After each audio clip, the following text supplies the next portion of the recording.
Here today with John Gamble, CEO, EnerDynamic. John, how are you? Excellent. How are you doing today, Josh?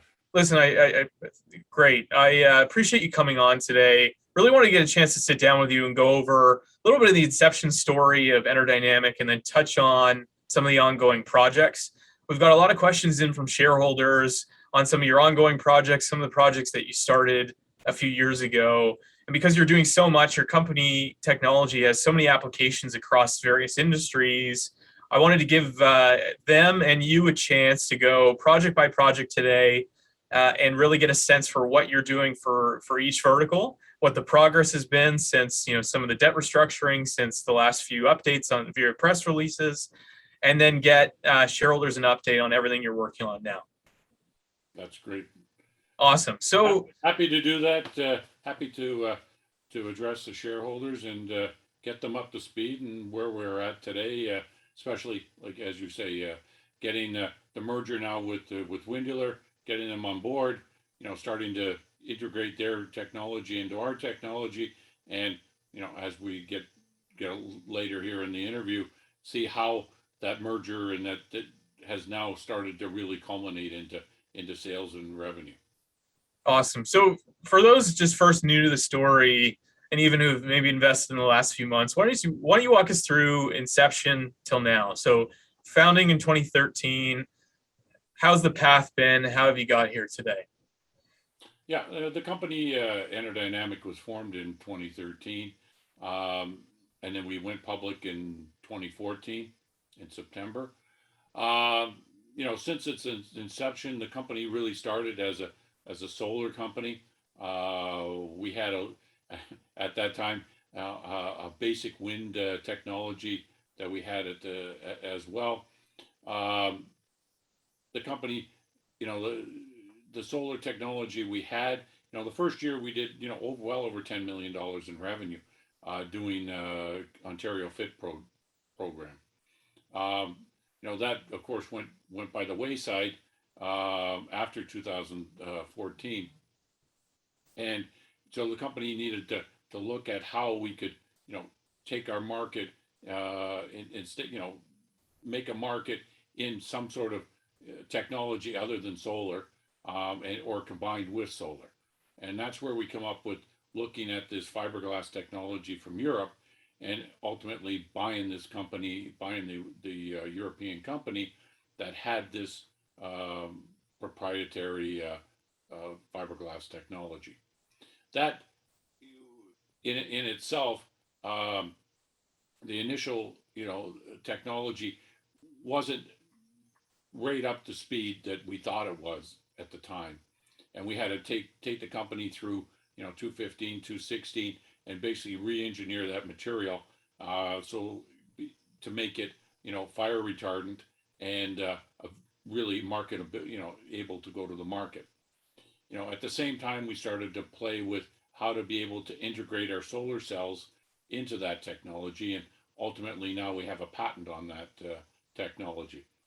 And as we moved along, 2017, 18, we looked at a lot of projects, and we're still involved in a lot of projects that have just taken a lot longer to come to fruition, than anybody ever thought. And that one, the one contract which is now front and center is Puerto Rico, and Puerto Rico, as the shareholders know, we've been involved in Puerto Rico now, since 2018, and we've got certification there on all our products. We're ready to start, helping those poor people rebuild their houses after Hurricane Maria, and then after the earthquake in 2019 that again destroyed another over 5,000 houses. The hurricane destroyed over 40,000 houses. All of that being said, the former administration in the U.S. kept promising and promising to send money to Puerto Rico to start rebuilding. We kept press releasing, many times, yeah, the money's coming, Congress is sending, and then the administration would find a way not to send it. Until the start of this year, when the administration changed in the U.S., the new administration said, we're going to fulfill all of the promises that were given by Congress to Puerto Rico. So as of today, over $20 billion has been sent to Puerto Rico. Total commitment is over $69 billion. Yeah. It has now taken, since January this year, for the money to get to Puerto Rico, the 20 billion I'm speaking about, and now into the system and down to the municipalities that actually can start to rebuild. That is what we've press released recently, where we have 141 homes, and we also have another 200 as well that the other 200 are waiting for site selection. The 141 are ready to build. We're actually currently on the site of the first set of homes. I am personally going to go to Puerto Rico near the end of this month. We'll be on site. We'll be able to show people the building process at that site, and we start moving forward. We've already, as we've again, said in the press, we've got 70,000 blocks currently made, which is enough to build the first 35 homes, and those 35 homes will now be started to build. By the end of October here, those houses will be started with block and start building out. They will probably be, we're about a 60-day process to build. We hope to have these first 35 homes, at completion or very close to completion, before Christmas this year. And then we will, again, as we keep moving along here, we're starting to make more block. We'll start and build more houses. So we'll just keep ramping this up. The plan is by March, April next year, that we'll be ramping up to 35 to 50 homes per month. Okay, so let's get back to the company a little bit. So debt restructuring happened what year? Debt restructuring happened in this year, as part of our deal with Windular to bring Windular into the company. We said that we would restructure the old debt. That old debt came from the purchase of the company in Europe to get the skin technology, the original skin technology, which didn't have a fire retardant agent in it, which Okay.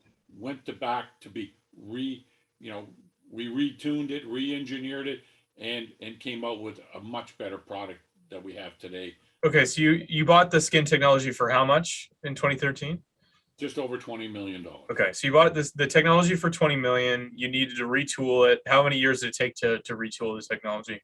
It took over a year to retool it. Yep. And then start to fabricate it, and then at the same time we looked at being able to embed the solar cells into that material. Okay, so that takes you to about 2015, and then 2015 till now. Has the technology evolved, or you're just looking at applications to sell it? The technology has evolved. We've learned how to make it, how to make the walls of the structures, how to make how to get the solar into it, how to make all that work in now a commercially viable way, where we can actually start and build product and get it out the door to make revenues, to make profits. Right. Okay. So you met Windular what year? What year did you start thinking about getting married? Well, with Windular actually came to us. Windular was formed in 2013. I think we had our first conversations with Windular, 2014, 2015. They were working on their prototypes. They were actually doing some the prototyping in Pakistan with Telenor around that time. They were also doing testing in down in Chile, and in testing in the north in Ontario. And we looked at the technology and said, it was, again, it looked really promising, but wasn't ready for commercialization. Right. Okay. So debt restructuring happens. You raise how much out of the debt restructuring? Well, we restructured currently now over $14 million worth of debt. Mhm. was restructured.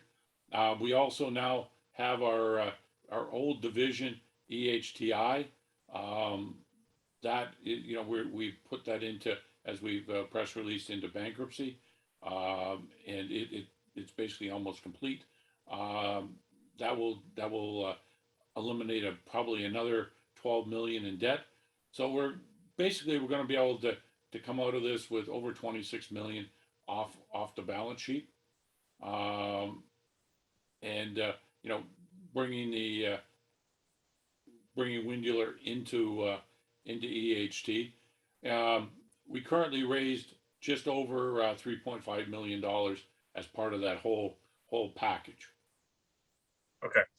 So you raised 3.5 million for the Windular deal. So they're in now, which we'll get to later on, just get an update on them, which I think is great. But as part of the restructuring, and me and you have talked about this, there was a few projects you'd announced previously, things like some of the Ghana, work in Ghana, and some of the cannabis stuff that I think you're no longer pursuing. Can you just give us an update on that? So what's going on with the Ghana projects, first of all? Yeah, well, the project in Ghana is, as I've said in our MD&As, the project is ready to go. It's on hold. The government there and our contract is still in place. Nothing has changed on that side. Ghana in 2019 was ready to go full steam. We had, we have in Ghana, even to today, we have a factory there that makes EPS, where we have um, equipment, we have materials, um, ready to start and make walls and make houses. It, what happened was COVID. When COVID hit, we were ready to go in April. COVID hit, and we had to stop all operations.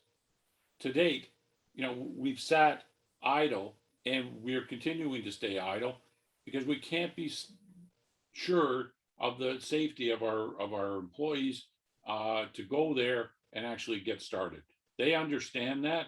I mean, we still look at probably gaining some revenues from Ghana and starting Ghana maybe late spring next year, just depending. I mean, depending on, again, how the COVID situation, how this under the different strains of COVID that have come about. This the new Delta has been very, very hard on Africa and the African countries, um, because they don't have the vaccines, of course, that we do.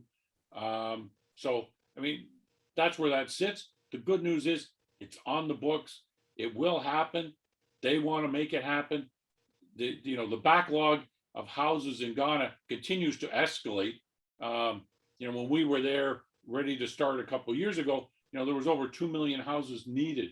Now it's over 3 million houses needed. So, the population base there just continues to explode, and the need for housing continues to be there, exponentially. So we will get that done, but our main focus today is Puerto Rico, and that's number one. The profits from Puerto Rico will very much help us to move Ghana and move Ghana forward if and when we're ready to go and we feel comfortable.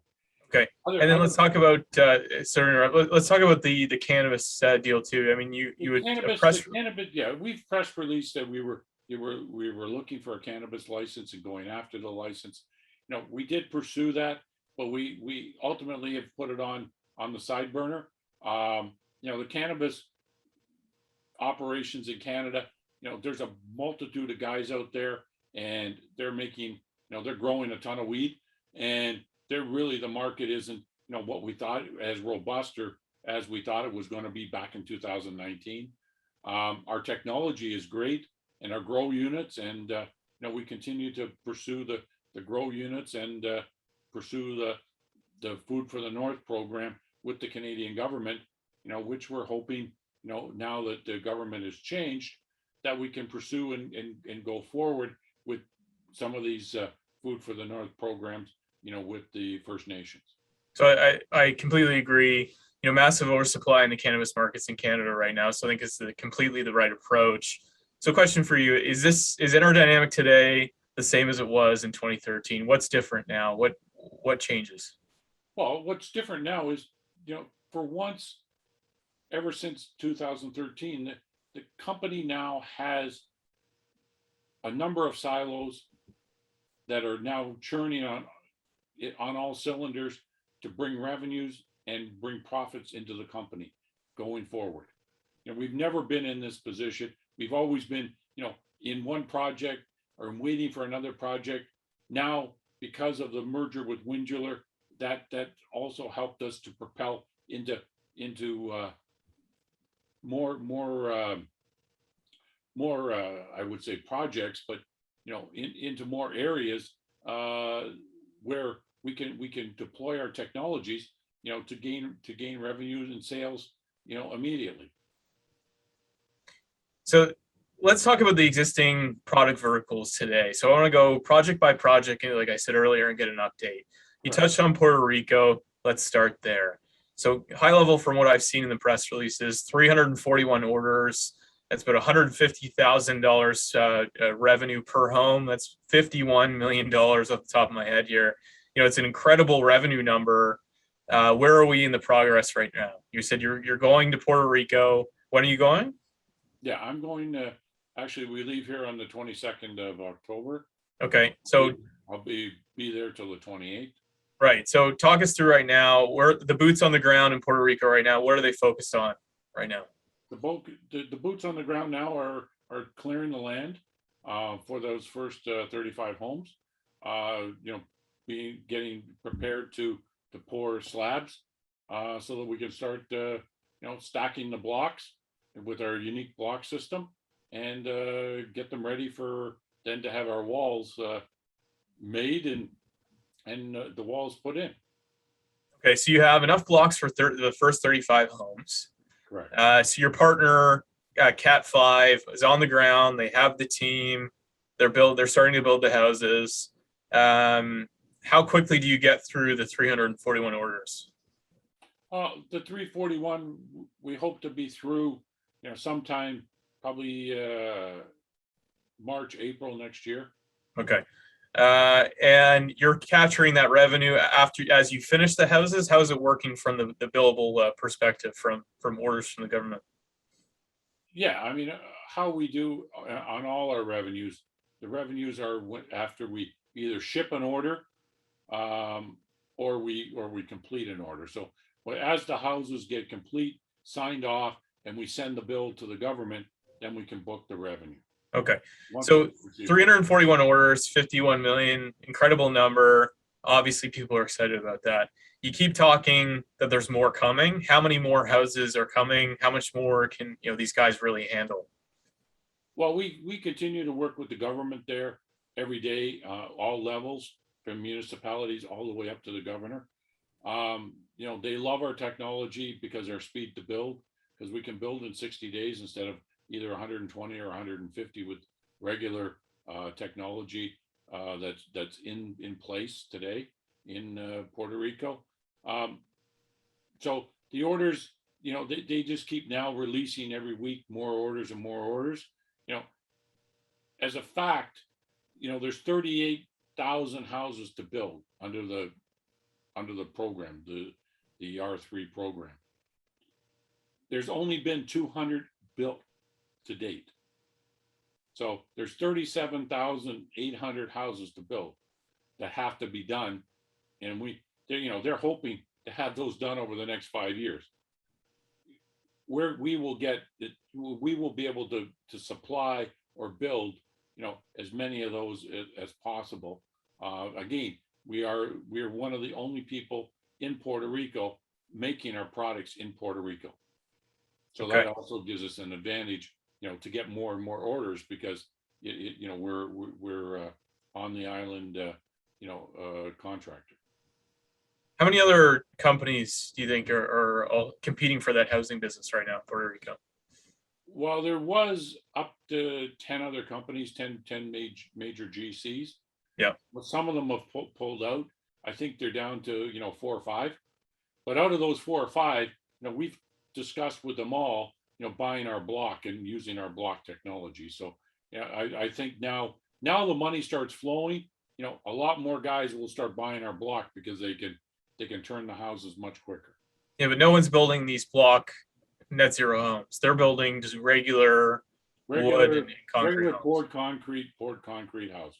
I mean, that's basically it. I mean, the good news is that everything is moving along as planned, and that's why we're planning to go there and see it for ourselves, and again get lots of press around it to show everybody that things are happening, and things are flowing, starting to get our revenues there.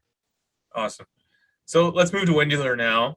I think from what I've seen from the technology, it's fairly incredible, especially the smart tracking technology. I think it's a game changer when you have something that recognizes when there's a threatening windstorm and can shut itself down on a tower, protecting itself from a potential hurricane or windstorm, recognizing that it goes past and then turning itself back on, repositioning itself to an optimal wind angle, and then continuing to generate power, I think is incredible. It's fantastic to also see them be working with Bell Canada and Telenor out in Pakistan. So walk us through a little bit about that.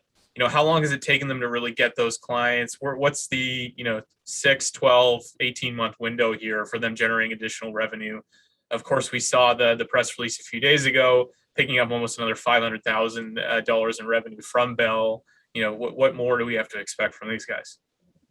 Well, we have a lot more to expect, and Windular's done a really good job, with Bell and with Telenor, and this has worked over the last 3 or 4 years. This hasn't been, this isn't overnight. These relationships take forever to happen, right? So there, I mean, let's take one at a time. With Bell, yeah, I mean, the technology to help Bell, whatever. I think we put it in a press release, but for people to understand, when a tower goes from a 3G tower or a 4G tower to a 5G tower, the amount of power requirement to be able to do that, is 2 or 3 times. So you have to come up with some other solution. I mean, you can, keep refilling your diesel generator, more and more often, or you have to add more renewables, or you have to have some other power source that you can keep churning out the power to keep these all these tower units, humming.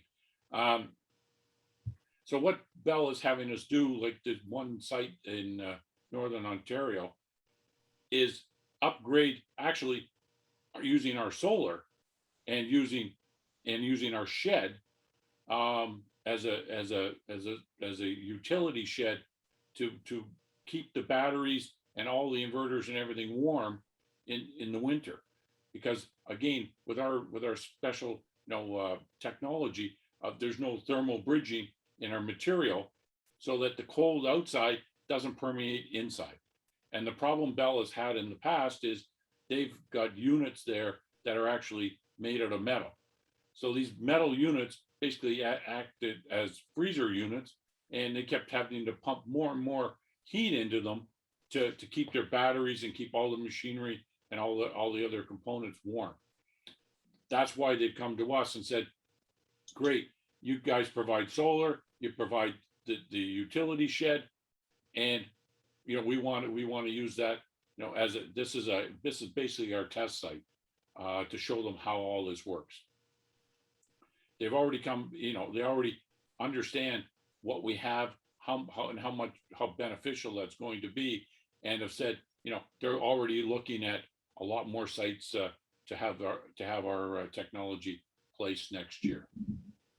And as far as Telenor is concerned, Telenor, actually the COO was in our factory, just over 3 weeks ago. Again, similar thing. The technology continues to move forward there. They have over 2,000 wind sites that we're currently, evaluating. put our wind systems on. We're looking at probably doing between 70 and 100 wind systems for next year. What's the profit or the revenue line per wind system? Well, each one will be different. It's very difficult to put a number on it, because again, it depends where it is and how how you have to get stuff delivered to that site. I mean, a lot of these materials in some of these sites would have to be delivered by donkeys. So it is a very difficult thing to put an exact number. I mean, it could, if you said somewhere over 100,000 per tower, probably wouldn't be far off. But some towers could be 125,000, some could be 80,000. I mean, absolutely. It varies. I mean, it varies. The same thing in the north. And how quickly are they moving? I mean, obviously they have very public disclosed ESG initiatives, ESG, the buzzword of 2021. Absolutely. But how quickly are they moving here? Are these, pilot projects for 5 years down the line, or are they? These are moving immediately. They have a mandate by 2026 that they want to have all their towers on some sort of renewables. The beauty is we're the only guys that have a renewable solution for them. The other thing is we're working on with them, of course, with our solar, and as we put in in our press and put photos out, we're putting our lightweight solar and putting it directly on the tower. They've already given us one tower. We're already looking at making our panels here in Canada, shipping them over there for delivery December, January next year. Interesting. They're also, the other thing that they were very impressed with us with, again, this utility shed technology, that we build a shed, the same problem they have, the opposite problem of Bell. Bell's got the cold, they've got the heat. In Pakistan, it's plus 40 every day. They're using 3 2-ton air conditioners to keep a 10 by 16 shed cool, to keep the batteries and all the tech in there, at a temperature where it can work. They've already asked us to now make a sample of a shed, get it to them for testing, because they're looking at ordering multiples of these sheds, because they know if it will work as good as we say it will, and we know it will because we've done our own testing, they'll be able to use 1 air conditioner instead of 3 air conditioners. Awesome. Okay, well, we look forward to obviously hearing more about that, and maybe we'll do a separate interview to dig deeper on that. Let's pivot to Food of the North program. So I've been seeing every week a lot of videos coming out of your social media. You're doing a weekly update on some of the food that's being grown with your partnership. Yep. Canadore College, I believe. Correct. So walk us through. So where are we in that process right now? Give us an update on the program. Yeah, I mean, on that program, we've been working with Canadore, and Canadore's been pushing with the federal government to put in a program whereby we provide a unit, like a 6,000 or 7,000 square foot unit, for the First Nations, so that they can grow their own fresh fruits and vegetables. Have people come to Canadore College and get trained using our unit there, and also do a complete course study on how to use hydroponics, also how to learn how to run our solar technology to run these units mostly off grid. So the government, just before the government called the election, we spent over 3 months preparing a 100-page report showing how the technology works and all that, and got it signed off by the government. We're told that the government, one of their first plans, now back in office, will be to implement and go forward with 2 units that we can start to deploy early next year. As we put those little clips out every week, I mean, our researcher up there, she's doing a number of, as you can see, a number of different plants. We've a number of different types of herbs. So we're preparing that whatever the First Nation want to grow, that we've tried it, that we've proven how to grow. But I mean, we just keep getting the same results are coming out, that we can grow fruits and vegetables, 20% faster, 20% larger, and that's the whole basis behind this, the speed that you can grow things, but also that these people can get fresh fruits and vegetables instead of having it flowing in, and over 75% of what gets flowing in is garbage when it arrives. So, John, thanks for that. I want to talk about the Cinergex JV, taking air into water. Sounds like they approached you to attach your solar technology to their water technology. And we've seen a little bit of an update from you. Seems like very, very interesting. Seems like you've pre-sold some of that already to a large company in Jamaica. Talk us through a little bit about, again, why they approached you, why it makes sense to work with them, and what the opportunities are going forward with them. Yeah, well, I mean, with Cinergex and the company that they represent, which is WaterGen, which is an Israeli company, which is really on the forefront of this air to water technology.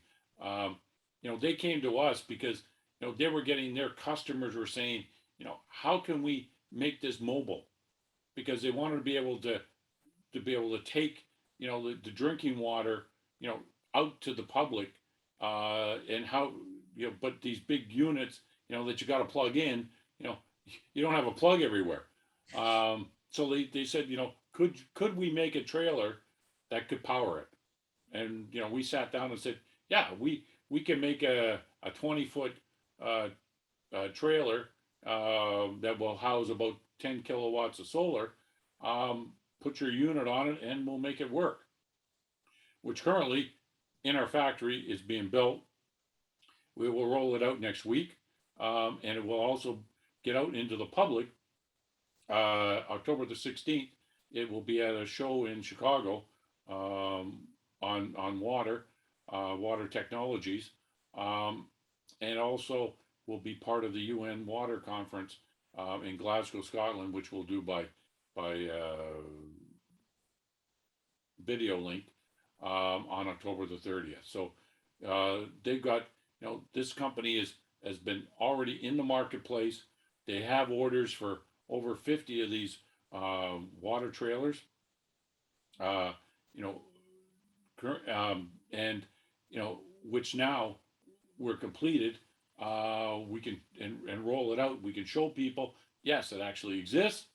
They're going to be able now to get deposits, and so we start building these, build out this backlog of orders that people wanted to see that it actually could be done, which we have been able to do. Let's move to, and again, I know we're talking a lot about these different products, but they obviously, in different verticals. And I think the first question, obviously, anyone would have is, you seem to be doing a lot. You seem to be doing too many things. But it seems like, these companies are coming to you to take advantage of your products because it's going to enhance what they're doing. So I get the sense, and correct me if I'm wrong, it's not that you're having to learn all these different industries with your small little team being spread too thin. It's that all these different industries benefit from your solar or your wind, and you're able to take advantage of that with minimal work time on your end. Is that correct? That's correct. I mean, we're a solutions provider. Companies come to us and say, this is what we want to do. Can you provide the solution? And the answer is, we can. So, I mean, a lot of that, again, when you look at, Telenor in Pakistan, we're working with ICANN there. So we have people on the ground that will do most of the work. We'll supply them with our skin. We'll supply them with our solar as we go forward here, and the products will be made on site. So it will be not a lot of our time to do that. The same with Puerto Rico. Puerto Rico, the blocks are made in Puerto Rico. Our skin will be shipped to Puerto Rico. The walls are made in Puerto Rico. We'll reap the benefits and the revenues, but it's no time consumed out of our guys in our factory. So that takes me to one of your next announcements you just made a few days ago. So you're shipping your PowerWagons down to Louisiana. You have a partner down there through Operation Blue Roof, where they're helping replace some of the broken roofs that happened during the latest hurricane. And from your press release, you're shipping the PowerWagons down there. You're powering them to do the work, but you're getting 50% of the profits. Is that correct? That's correct. So it seems like a fantastic deal for you on a 50-50 JV. They're doing the work, you're making it happen. Yeah, and that's the idea, that we, they need some way of a solution, and they were willing to work with us. Of course, the company we're partnered with is WG Pitts, who we've been working with in Puerto Rico. So Pitts has been our partner there. So that's why we said, look, well, let's partner up. You have the guys that can go to Louisiana. We have we provide the PowerWagons. You can we can really showcase how well our product works to FEMA, so that FEMA can say, hey, wait a minute here, we need more of these, and we want to have these deployed for all our disaster relief recovery efforts everywhere. And that's been our biggest thing, is to try and get into the U.S. government with the disaster relief. And here, that's why we said let's go ahead and let's deploy for 60 days or 90 days, and let's show everybody how well our products work. Yeah, I think it shows the diversity of your product line, in some of these disaster scenarios, and and frankly, there's so many different other scenarios I could see where a power wagon like that could be useful. And it's interesting to see people start taking advantage of this technology. Another one is, go ahead. The other thing is, sorry to interrupt. The other thing is, what we're planning is, in early November, we're going to have one of our guys, we're hire somebody to drive the solar wagon, the solar solution with the water gen. We call it the Solar Stream. Yep. Wagon. We're going to have it taken down to Louisiana. So we're going to actually parade that through the southern U.S. Number one, to garner orders, but number two, to show them how the technology can work in a large scale format as well. Very interesting. So another application really is the signs. So you have a partner you're working with to do solar powered signs, which quite frankly, I think makes a lot of sense to me. You don't realize when you're driving down the highway and you see a lit up sign at night, where the hell does it plug in? Is it, generator powered? Is it plugged into the grid? Is it, self-powered? It makes a lot of sense to be applying your technology to that. But again, so why your solar and not someone else's? What's driving them to you guys right now? Well, it's a couple different things. The main thing is because our solar is lightweight, number one. Number two, because our solar has no glass. So you can actually take our solar panel, you can put it on the back side of the sign, and use that to power up the sign. The other big reason why solar works now for signs is because of LED technology. I mean, without with regular technology, incandescent lighting and whatever, they took way too much power. You would never be able to store enough. But with using our lightweight solar and a battery, very easy to power up those LEDs. So you're shipping your solar to them, they're applying it to their signs, and then you're getting a revenue share. Is that correct? No, we don't get a revenue share in this case. I mean, there may be opportunities for some revenue share as we go forward here. Currently, what we're doing is just building our material, our solar in the back box of the sign, and put the batteries in there, and then they finish it and put all the lighting and all that in and ship it to the client. Okay. And these are for US and Canada based signs right now, or where are they located?